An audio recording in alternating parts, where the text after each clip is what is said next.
বঙ্গোপসাগরের গভীর সমুদ্রে একটি লাইটার জাহাজ ডুবে গেছে।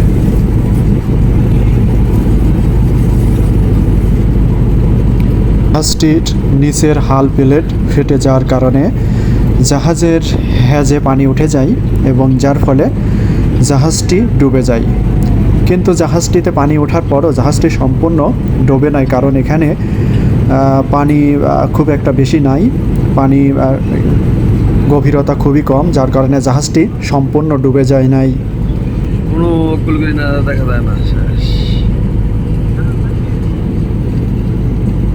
সমুদ্র সম্পর্কে যাদের অভিজ্ঞতা কম তারা আসলে জানে যে সমুদ্রে প্রচুর পরিমাণে পানি, কিন্তু যে সমুদ্রেও যে কম পানি থাকতে পারে সেটা আসলে আপনাদের ধারণা খুবই কম।